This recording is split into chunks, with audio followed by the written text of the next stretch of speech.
I suppose it's easy for people to look at someone like me and think they know everything. A man in his 40s, well-dressed, with a background in business. I'm William, and I've spent the better part of my life building what I thought would be a lasting legacy. On paper, I had it all: a thriving company, millions of dollars in assets, and an enviable lifestyle. Yet, despite my outward success, I've always felt like an outsider, unseen and unappreciated by those who should matter most, my family. It's funny how no matter how much you achieve, someone is always there to tell you it's not enough.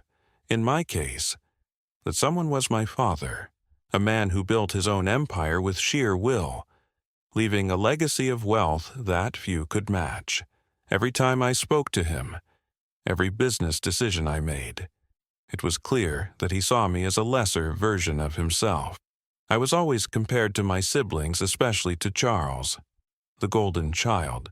He had a way with people, a charm I never could master. And, of course, he was the one who eventually took over the family business when Dad handed over the reins. Me, I was left to run my own company, always living in the shadow of Charles's success. The weight of these comparisons hung over me for years, but they were nothing compared to the pressure I faced at home. My ex-wife, Amanda, was always quick to remind me that I wasn't living up to her expectations. We had married young, and in the beginning, I believed she loved me for who I was, not what I had. But that quickly changed. As the years went by, her love seemed to be tied to the size of the bank account and the material possessions I could provide. Her criticisms became more frequent, her approval harder to earn.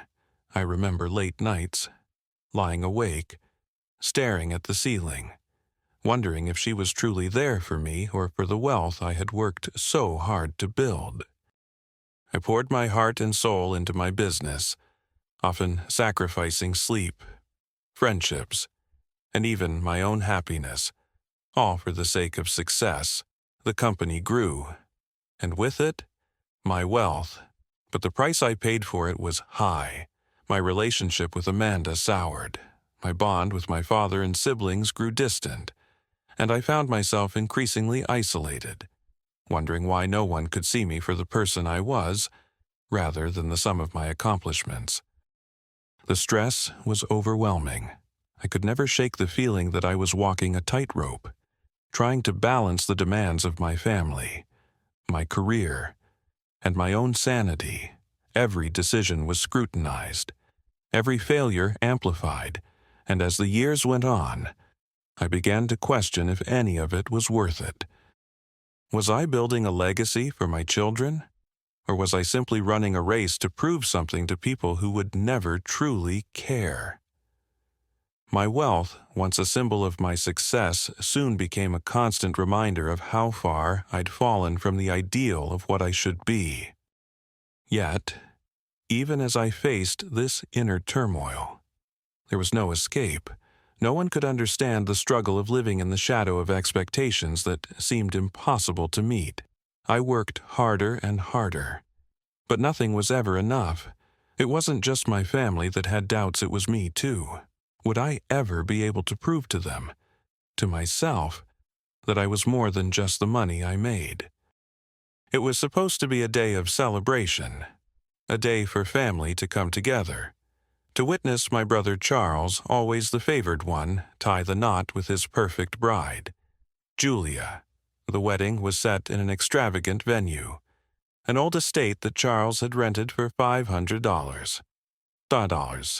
The venue looked like something out of a fairy tale: lush gardens, towering white pillars, and a golden chandelier that shimmered above the guests.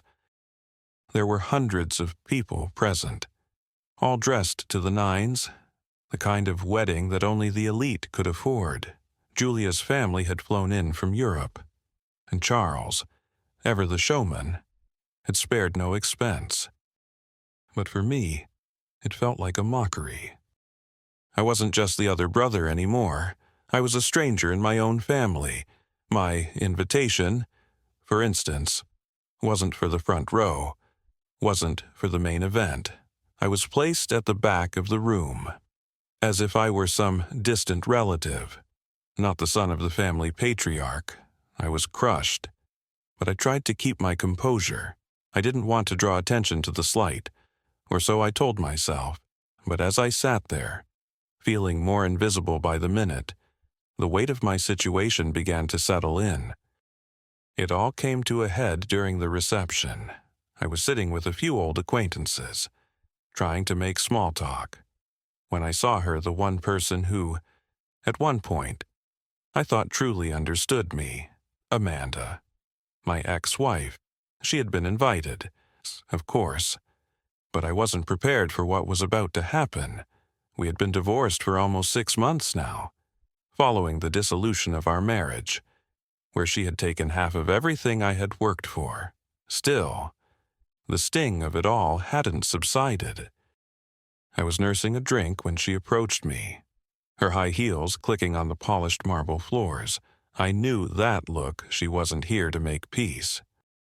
"William," she said, the coldness in her tone making my skin prickle, "I see you're enjoying the show. You must feel right at home here with all these people who are just as empty as you." The words hit harder than I'd expected. I knew she blamed me for our marriage falling apart, but I didn't expect her to say something like that in front of others. The cruel irony of it all was that just a year ago, we'd been the perfect couple in everyone's eyes, her smile constantly flashing in front of the cameras. The perfect partner for the perfect businessman. Now, she was insulting me in the one place where I hoped I could find some semblance of acceptance. Before I could respond, she continued, louder now, for others to hear. "And I'm sure your father would be thrilled to know that you're still here, still hiding in the back, like some failure. He's probably regretting the fact that he didn't just give you the company. Too, maybe you'd have at least been able to make something of yourself." Her words sliced through me. I felt my face flush with embarrassment as I looked around and saw the faces of the guests, some of whom I knew well. Witnessing this humiliation, I could feel the eyes of my family on me. Charles, who never once spoke up in my defense. My father, whose cold gaze never wavered. The weight of it all felt unbearable. But the moment that really broke me was when Amanda, in a final cruel jab, handed me an envelope. "Here's the alimony," she said, her lips curling into a sickly sweet smile. "It's not much, but it's something. After all, you wouldn't want people to think you're a charity case, would you?"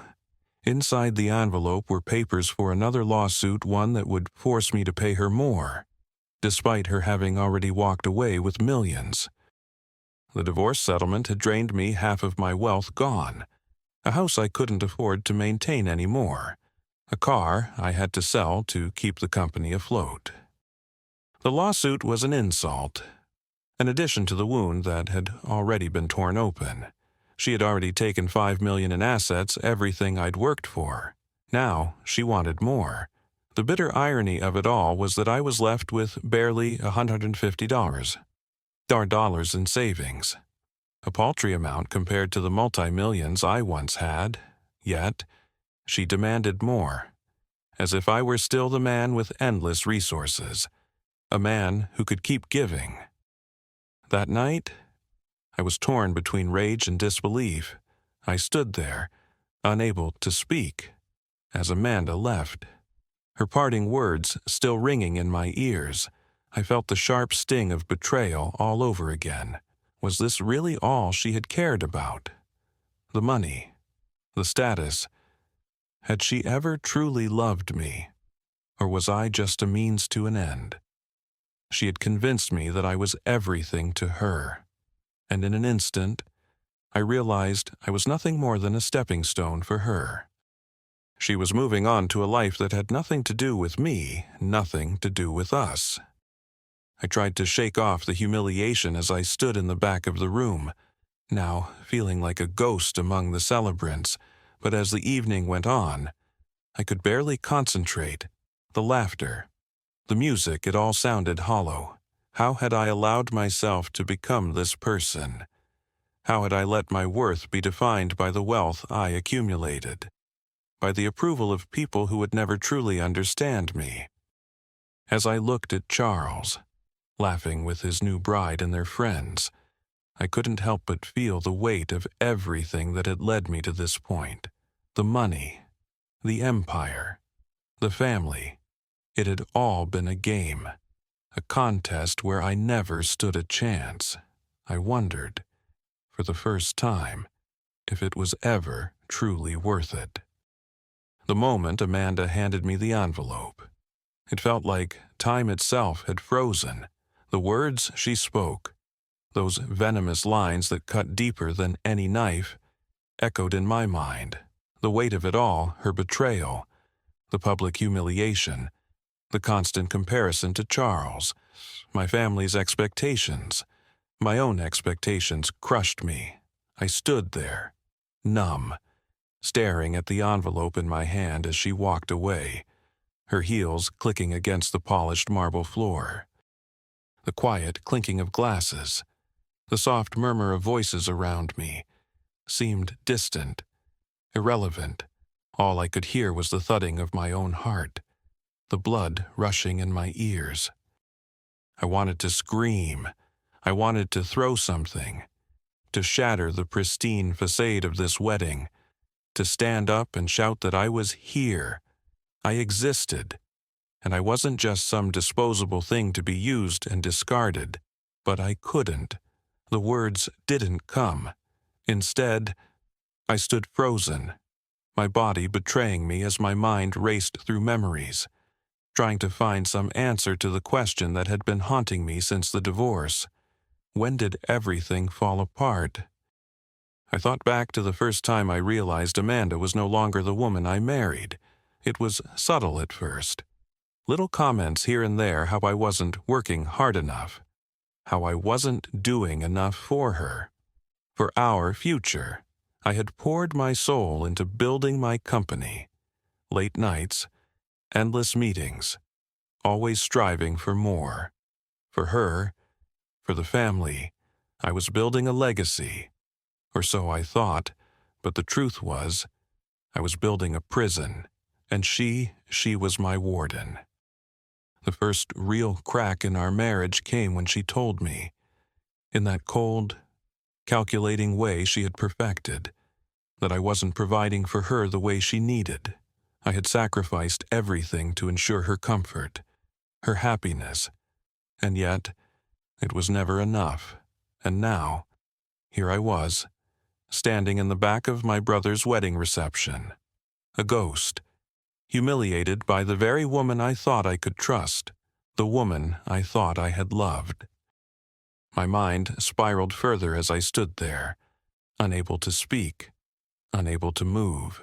The envelope felt like a weight in my hand, a symbol of everything I had lost. $5 million. That's what she had taken from me, more than half of everything I'd worked for, everything I had built, and now she wanted more. The alimony suit, the final kick in the gut. I couldn't escape the thoughts that consumed me. Was it ever real? Was our marriage just a transaction for her? Did she ever love me? Or was I just a means to an end? I tried to swallow the bitterness rising in my throat, but it wouldn't go down.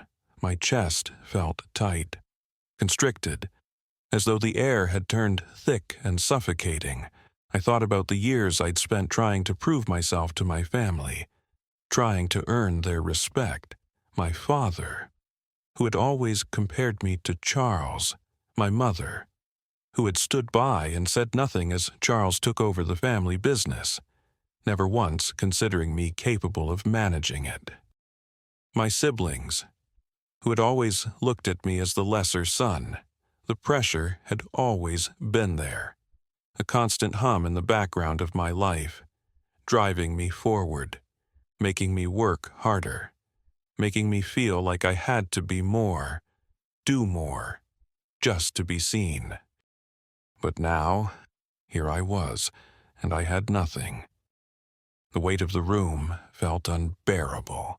I felt my breath quicken as I looked around, at the smiling faces, at the laughter, at Charles and Julia, who stood at the center of it all, as if they were the only ones that mattered. For a moment, I wondered if anyone even noticed me standing there, a stranger in my own family. The realization hit me hard. This wasn't just about Amanda. It wasn't just about the divorce, or the money, or the lawsuit. It was about how I had spent my life chasing something I would never attain acceptance. Suddenly, it all became too much.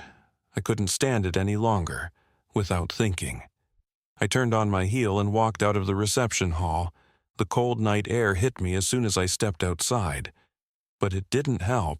It didn't clear my mind or ease the pressure that had built up inside me.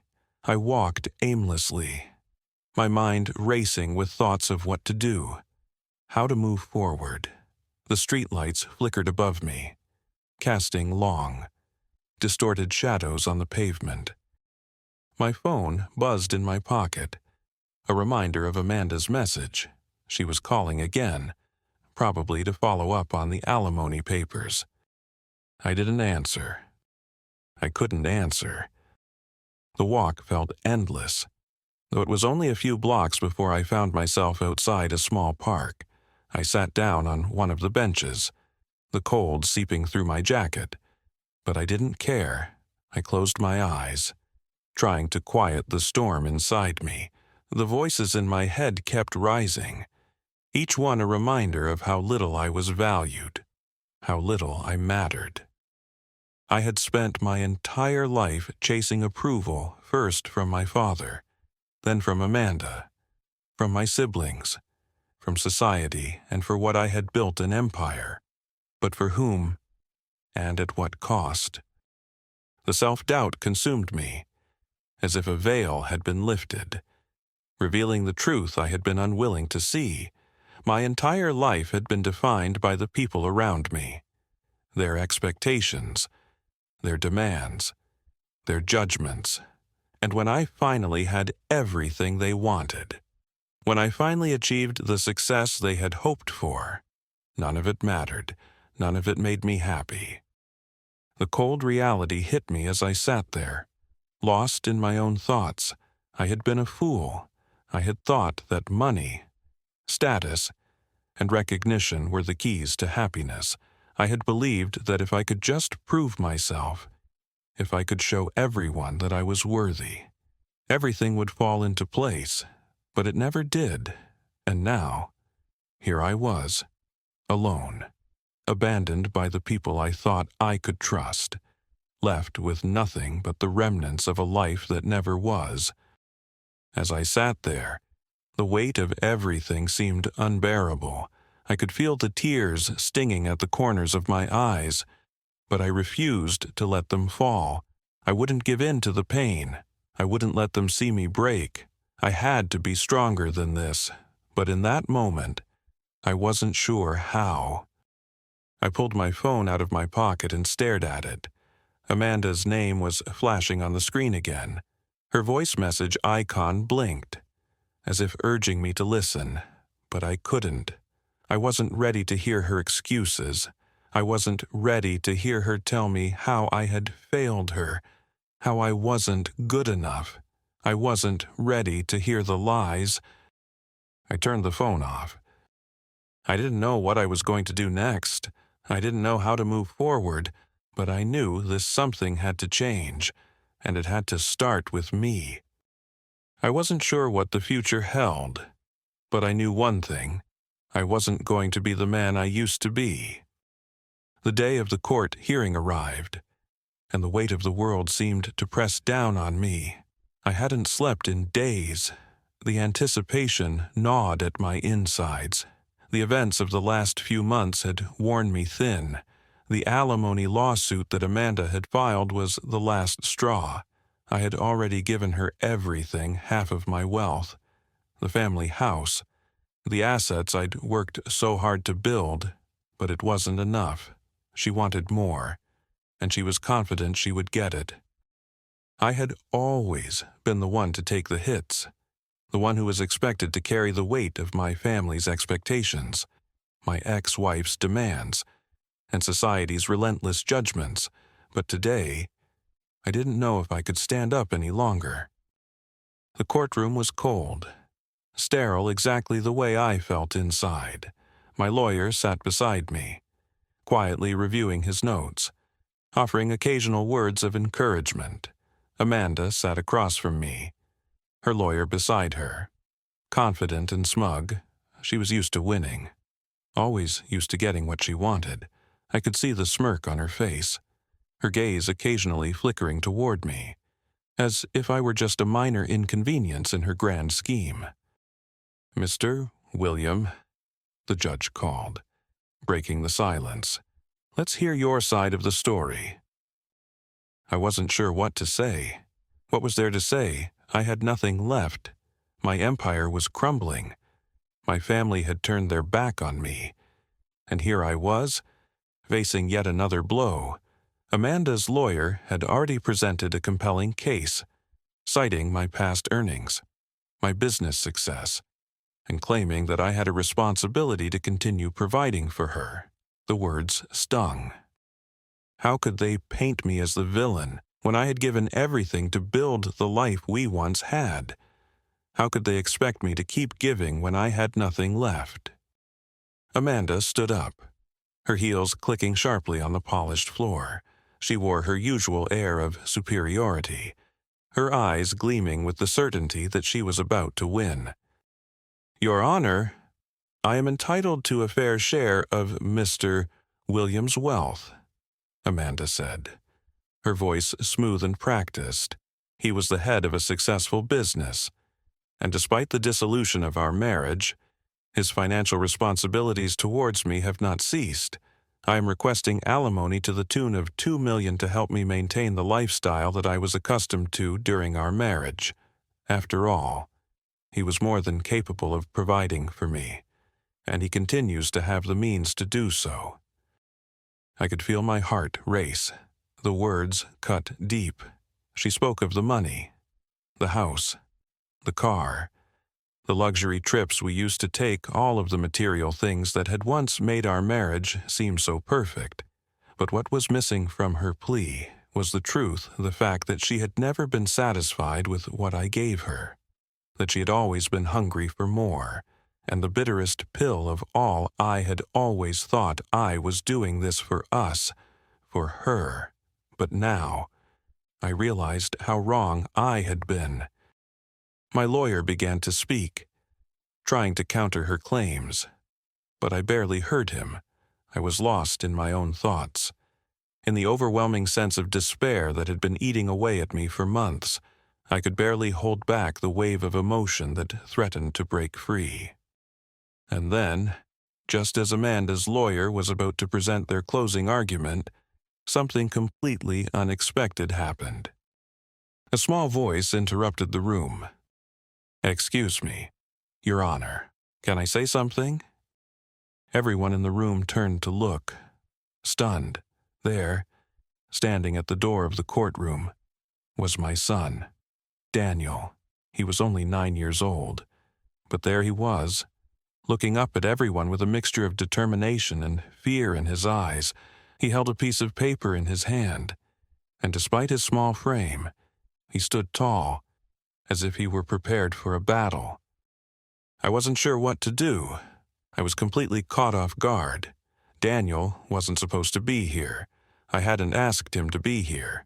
He wasn't old enough to understand the complexities of the case, the weight of the decisions being made in this room. But there he was, his eyes locked onto mine. His gaze wasn't that of a child. It was the gaze of someone who had witnessed more than he should have, someone who had been carrying a burden far too heavy for his age. The judge looked at Daniel with a raised eyebrow. "What do you wish to say, young man?" Daniel's voice shook, but he didn't back down. "I don't want my dad to give her any more money. It's not fair. She already took enough from him. I heard her talking to her lawyer last night. She doesn't care about him. She just wants the money. She told them that she was going to take everything from him, even if she had to lie about it." The room fell silent. The words hung in the air. A heavy accusation. Amanda's face drained of color as she glanced nervously at her lawyer. The lawyer shifted uncomfortably in his seat, clearly caught off guard. I couldn't believe what I was hearing. My son, my innocent son, had overheard something he shouldn't have, something that would turn the entire case on its head. Daniel continued, his voice growing more confident with each word. She told the lawyer that she didn't love Dad anymore, that she never really did. She said that if she got enough money, she would go away and never have to see him again. She said that she wanted to make him suffer for what he did to her. The courtroom erupted into murmurs. People began to shift in their seats, exchanging confused and shocked looks. Amanda's eyes were wide with panic, her face pale, and for the first time in all of this, I saw her vulnerability. She had always been so controlled, so confident, but now she was exposed. Her lies were being uncovered in front of everyone, and there was no place to hide. Daniel handed the judge the paper he had been holding. It was a recording of a phone conversation, one that Amanda had thought was private, one that she had thought would never come to light. The recording was clear, her voice unmistakable as she discussed her plans with her lawyer. It was the smoking gun that would reveal her true intentions. The judge listened to the recording in silence. Amanda's lawyer, now visibly sweating, stood up, attempting to object, but the judge raised a hand, signaling him to stop. "This is highly irregular," the judge said, her voice cold and stern. "But I cannot ignore the fact that this information casts serious doubt on the validity of your client's claims. Miss Amanda, you have failed to disclose crucial assets that may affect this court's ruling." Amanda's face twisted in disbelief as she realized what had just happened. The judge turned to her, her expression hardening. "Miss Amanda," the judge said, her tone unwavering, "it appears that you have hidden over $12 million assets from the court during the divorce proceedings. These funds were never disclosed, and they represent a substantial portion of your wealth." Amanda's eyes darted nervously, her lips trembling. That's not true," she stammered. "You can't." "I can—" The judge interrupted.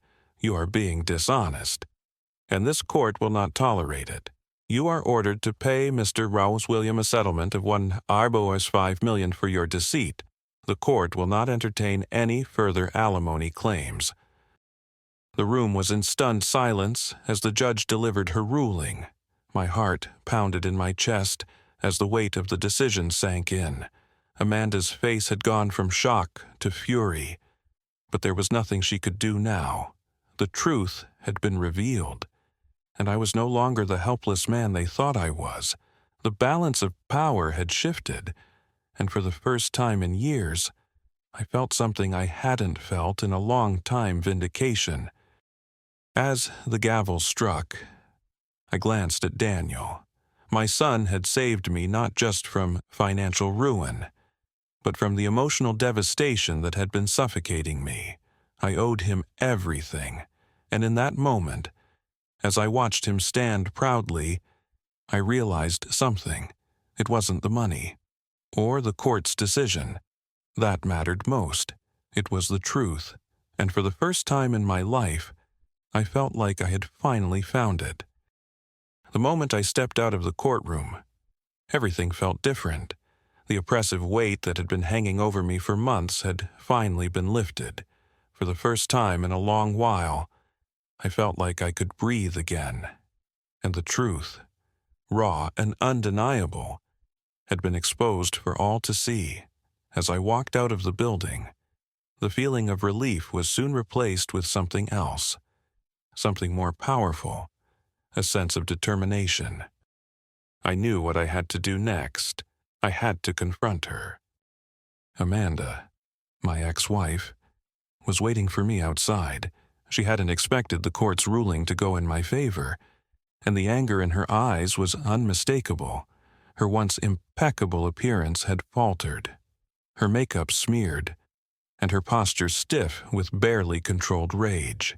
She had thought she could control the narrative, that she could manipulate me into giving her more. But I had drawn the line today. I wasn't the man she once knew. I was done being her pawn, done being the victim in this charade. I approached her calmly, but my heart was pounding in my chest. The air between us crackled with tension, a lingering reminder of everything we had been through. "You think this is over, don't you?" she said, her voice dripping with venom, but also a hint of desperation. She was clearly trying to hold on to some semblance of control, but I could see the cracks in her facade. "I can still fight this. You think you've won. You've only delayed the inevitable. I'm entitled to that money. You can't just walk away and leave me with nothing." I shook my head slowly. "No. Amanda, I'm done. I've given you everything. I gave you the house, the cars, the assets. I worked myself to the bone to provide for you, but I'm not your ATM. I'm not the man you thought I was. Not anymore." Her eyes narrowed, and she took a step forward, her voice low but sharp. "You think you're so much better now, don't you? You think that ruling changes anything. You think it changes the fact that you were never enough for me, that I had to carry us, that I had to clean up your mess every time things went wrong." I felt the sting of her words, but this time, it didn't hurt. I didn't let it hurt. I had heard them all before, the accusations, the belittling, the manipulation. But now, I was looking at her for what she really was, a woman who had used me, who had taken advantage of my love and trust, and now wanted to use the remnants of what was left. "I wasn't enough for you because you never wanted me. Amanda," I said, my voice firm, "you wanted my money. You wanted to live a life of luxury without putting in any effort, and I gave it to you. But that's over. I'm done playing that game. No more. You're not getting a penny more from me. You can't control me anymore." Her lips curled into a sneer, but for the first time, there was uncertainty in her eyes. She had always been the one to have the upper hand in our relationship, always the one to manipulate me into submission. But now, she saw that the tables had turned. I wasn't the man she could push around. "You're making a mistake, William," she spat. "You think you can just cut me off and everything will be fine. You'll regret this. You can't just walk away and leave me in the dust." I took a deep breath and looked her straight in the eyes. "I'm not walking away. Amanda, I'm standing up for myself. I've spent too many years trying to live up to everyone else's expectations. Your expectations, my family's expectations, and I've lost myself in the process. No more. I am not defined by the money I make, or by what others think of me. I am not the man I was, and you're not going to make me feel guilty for wanting peace, for wanting to reclaim my life." For a moment, she said nothing. The silence between us was deafening. Then, she let out a bitter laugh, as though the idea of me standing up for myself was absurd. But I could see the realization dawning on her she wasn't going to break me this time. "I don't need your approval anymore. Amanda," I continued, my voice steady, "I don't need anyone's approval. I've spent my life trying to live up to what my family thought I should be, trying to prove myself to people who never truly cared. But I'm done with that. I don't owe you, or anyone else, anything." Her expression shifted, and for the first time in a long while, I saw a flicker of uncertainty in her eyes. It was fleeting, but it was there. I didn't need her approval or validation. I didn't need to prove myself to her, or to my father, or to anyone. I turned and walked away, not looking back. I didn't need to hear what she had to say. It was over. As I left, I felt lighter, freer. The burden that had been weighing on me for so long was gone. I had drawn my line, set my boundaries, and stood firm in my decision. For the first time in my life, I didn't feel like I was living for anyone else's expectations. I was living for myself. It wasn't just Amanda I was walking away from. It was the entire version of myself I had been forced to become, the man who had been afraid to disappoint, the man who had allowed himself to be manipulated, the man who had been constantly striving for approval. That man was gone. I walked out of the courthouse with a sense of peace that I hadn't known in years.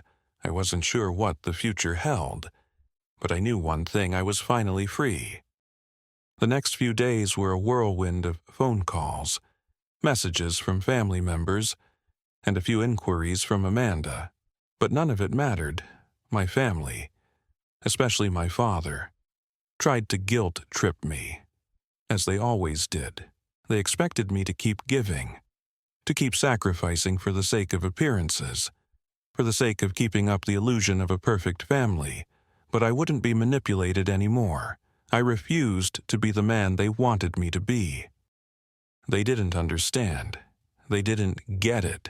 And I realized, for the first time, that they might never understand. But that was okay. I didn't need them to. I didn't need anyone to validate my existence.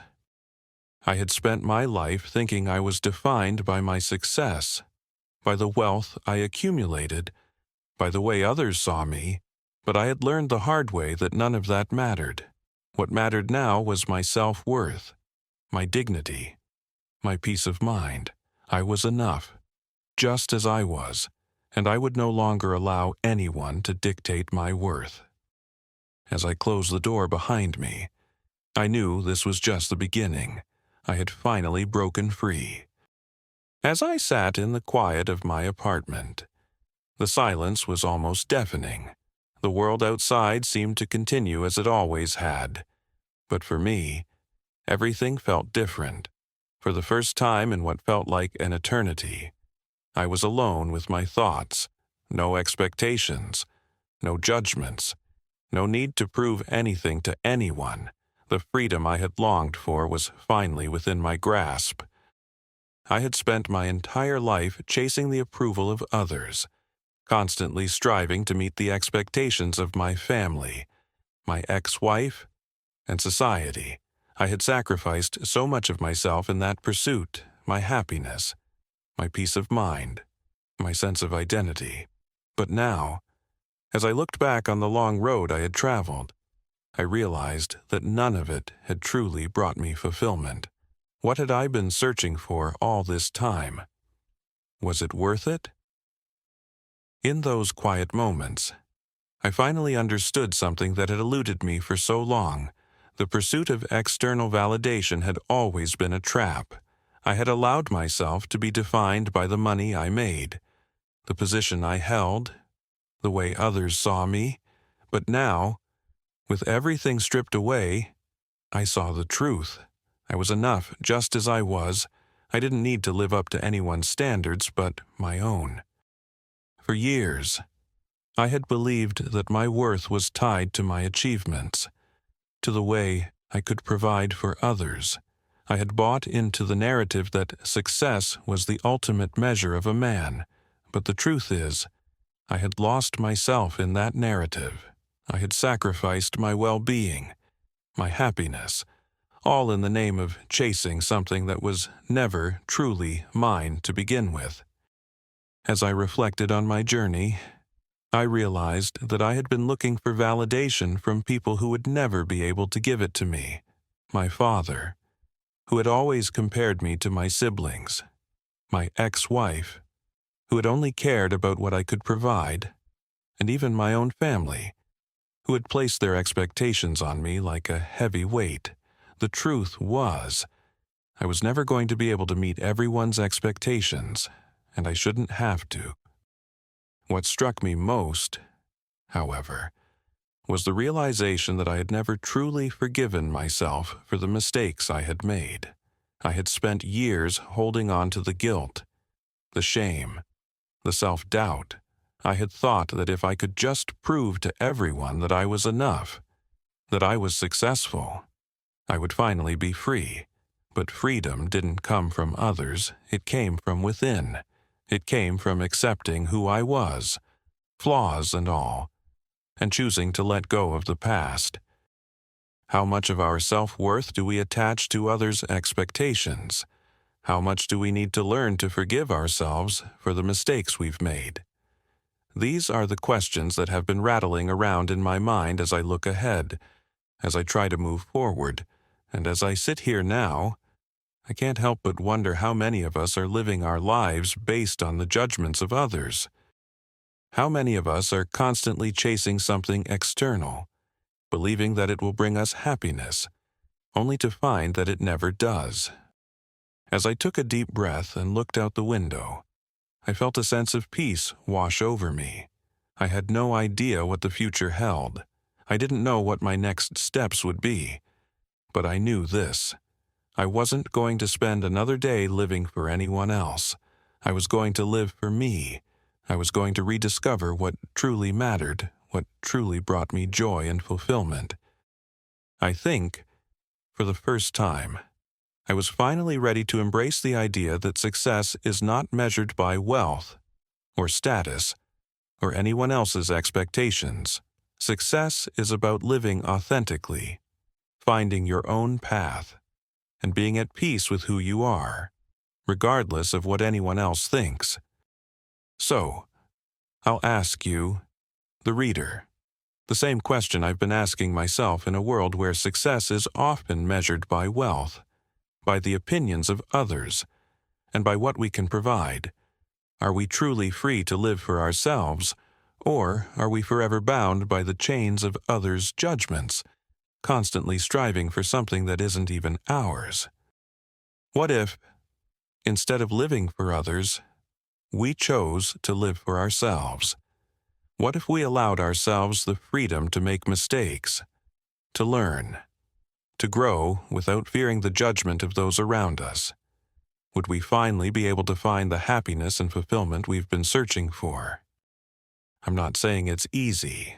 I'm not saying that suddenly everything will make sense, but I've learned that freedom comes when we stop trying to prove our worth to others, when we stop chasing approval, and when we choose to live authentically on our own terms. So, I leave you with these questions. I invite you to reflect on your own life, on the ways in which you've allowed others to define you, and the ways in which you've allowed your self-worth to be dictated by external forces. Are you ready to let go of that burden? Are you ready to choose yourself? The choice is yours, and it starts with one simple decision to live for yourself, to embrace who you are, to forgive yourself for your mistakes, and to find your own path to happiness, because, in the end, that's what truly matters.